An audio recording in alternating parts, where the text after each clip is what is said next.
bwagenze okuziba no but he's a twali ku sentence ne tisize zitukuzizza so ekyo tekigana mu era no but namuwana akoze ekivulu kya wizo enzo ekirungi kyange ekintu mu kaseera kakyo nkyogera no but webale nnyo wateeka ekivulu kya wizo webale nnyo okuzza ssuubi lyaki ya wizo era no but ye generation ani abaana bagambye yali alowooza abalala bapromota ali tebamulaba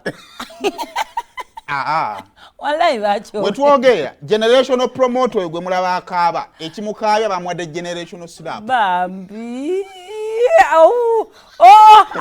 no but wetwategeredde nti kyebamuwadde kyabadde kibayita distressed slap weyakutte sweater bwati you know the things we used to do when we were kids asimuule essuulwe because enaku zino obeera muntu mukulu wookaabo ojjayo akatambala oba katishu no parting amaziga kya buto nnyo kye yakoze kya myaka 4 n'okudda ekyana ky'omugagga batuwa ku sound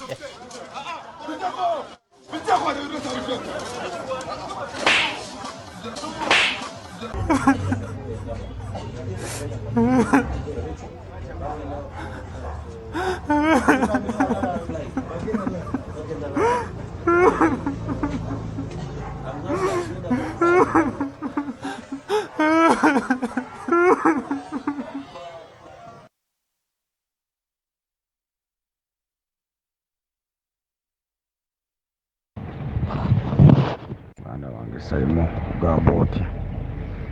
musajja wange oyo nga bumanyi twakolagana yalina sente zeyali alina okufuna okuva ewange mu kontrakiti zaali $4,000,000 yafunako emirundi yali afunako $2,000,000 ng'afuna sign-on fee $10,000,000 then endala $10,000,000 n'azifuna along the way nga tunatuuka ku concert kati nga munda gano yaffe namulekeramu enkola endala ng'oba bonus nemugaba buli mmeeza gye batunda batwalako 50% nga kyomukyo kitegeeza mmeeza ya $3,000,000 batwalako $1.5 netwalako $1.5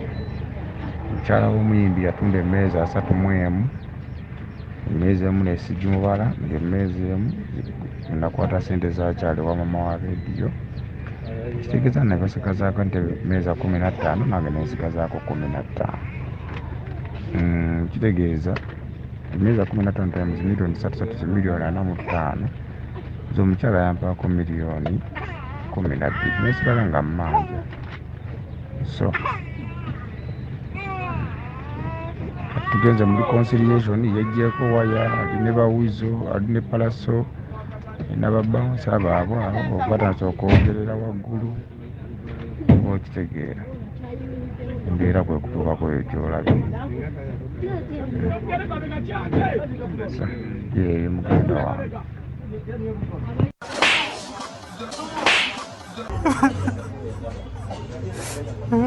ayama byayingidde dda wamagga yaŋŋambye ebintu byonna bisiina kuwulira bweyanyamba talina kunsasula yadde n'ekikumi mbwe teri yandinyambye oh my god clear tofaana tukasente nga baziteeka ku mobile money direct njala kwebaza wizo mu ngeri y'enjawulo because wizo yatuuka ng'ewantu nga siri naye abasajja abahamu bamuwa sente naye nga ngamba wayi hamu yampadde sente zizino twalako sente $3,000,000 kansigaze 2 kategedde oba musajja ampadde $10,000,000 twalako 6 genda okole emirimu gyange kati wizo tumanyi wa Seruganda bwe twafunye nze ticket company badde ntundira ticketing bagiyita next ticket njagala nkulage app yaabwe wano ne sente sinazijjayo leero lwakumeka si lwakuna so yaliwo wiiki ewedde ku lwokutaano wiiki egenda weranki obeera wali n'abamanerenda n'oba nga sente zo zikyaliyo nga tonazijjayo zino ziri sente mmeka tozoogera sinazijjayo kubanga bw'ozijjayo balaga zero balance babijjako osegedde memories of ticket bakulaga VIP ezasema offer byonna oba obiraba okategedde nabalaba n'amaaso gange nkisaa yatusinga waba yali ku 100% fe twadde ku 75 I think wizo ku Africana ujikuba convincingly Africana yebagikuba naye convincingly Inolaba VIP nga akayumba kana aka service kajjudde. Wizo did it and it was him. Twogere ku mpisa mu industry. Ku olunaku olwaleero tubadde awo era muganda wo omukulu Wizo Manizo n'akuba bubi nnyo Robert Events oluyi olubadde olutali ajja mwongera kugambye no buffet bw'oba oliddeko bikonde olina okubikuba mpaka magombe bw'oba oliddeko kwagalana ojja kwagalana mpaka mu bulamu bwekito bwe kiri akyabakuba owagira ekyokukuba waayi nawuliranga eyo bo balina katonda gwe basinza ayinza oba yawagira okukuba naye bwobanga okirayo omuntu ng'akuba omutabaganya alina okubaawo bona okwatanga kamera n'okoma gwakulaba nga gutotaasa nja kubuuza badde akuba nga guli luddawa. Twogere kuba kirabika abantu bagamba empisa zibasiiwuusa oli twalaba oli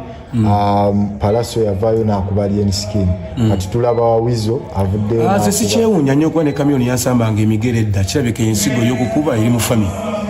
olaba omuyimbi ng'akuba kitegeeza empisa gye yali akewaka erabika yali yamisambagere. Okay, now ekituufu kyeki Nobert agamba sente yalinga azifuna ate kati ekikulu kiri bwe kiti okusinziira ku Nobert baali bazze mu reconciliation kisoboka okuba nga Wizo alina sente zakola ki zabanja okusinziira ku byali mu sente ziraga zakola ki zaaliwo era zakola ki zajja kakati obuzibu bw'omu okukuba munne mu reconciliation nekivaayo bwekityo bwe wali obuzibu naye ndowooza kati kino Nobert ekisooka ekirowoozo kye nti wayamba Wizo kituufu at a certain percentage nti maybe Wizo yali taliiwo nga yali talina luyimba gwe nekikujjira mu bwongo n'ogamba naye nsobola omutegeka naye kigenda okujjira mu bwongo nga naawe okirabye sente mweziri kuba mu nsi yonna ffenna twandibadde bagagga singa ffenna twali tulaba wali ssente naye waliwo bannaffe abatulabira awali ssente ffe ne tubeera bakozi baabwe kakati gwe ekikwawula ku balala nti gwe wasobola okulaba wali ssente abalala batakola ki we balaba naye tekitegeeza nti gwe wateekawo ssente ezo ebibiri byaki byanjawulo kakati Wizo yali yeetaaga ebintu bibiri yeetaaga sho abantu bamulaga omukwano ne ssente yali azikola ki azeetaaga so Nobert wadde nga gwe mukube kyendabe ku status yo I think that's not a good card yeddalo nabiki it's not a good card sigala yo nga mugenda mu looking for that reconciliation oba tosobola ku reconcilinga na Wizo then daye watteta oba ontegera daye watteta mulabe engeri gye musobola bigatta kubanga kiyinza okuba ne kusaidia Nobert nagwe nabadde naye nangamba emmotoka owa sound yagirina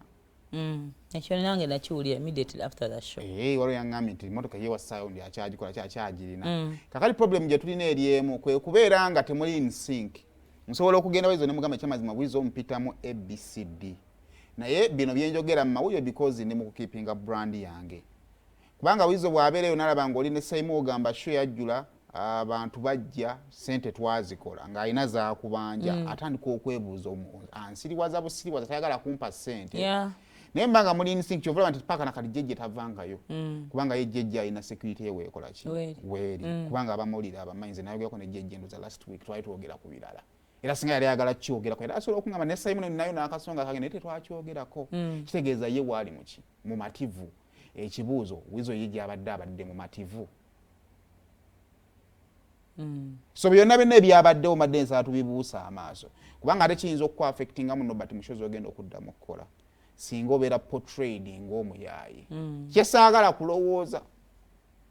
sinze njagala kulowooza nti wakati awayinza okwaliwo ebikyagaanya okugatta kubanga endongo ya Uganda yatabuse yo baaba kyova laba nti ne bapromote yampeereza mu message yaŋŋamba oba kaakirabe oba yamanya ensonga lwaki twali twamwesonyiwa ndoza yali arespondinga ku kintu kya Palaso okubanga yawa ssente Palaso naŋŋamba yamanya ensonga lwaki twali twabeesonyiwa so bamulaba because he's a new face ne bayinza obutamucountinga ne bamulikola kini bamuleka naye ebigenda tebasi bayinza obutavaayo mumukuba ne babiraba ebikola ki ebigenda mu maaso so kati nze mu ndowooza yange Nobert ebibaddewo bibaddewo ne make sure that kino kigwa bulungi si kya lutalo kubanga oyinza obutafuna mu lutalo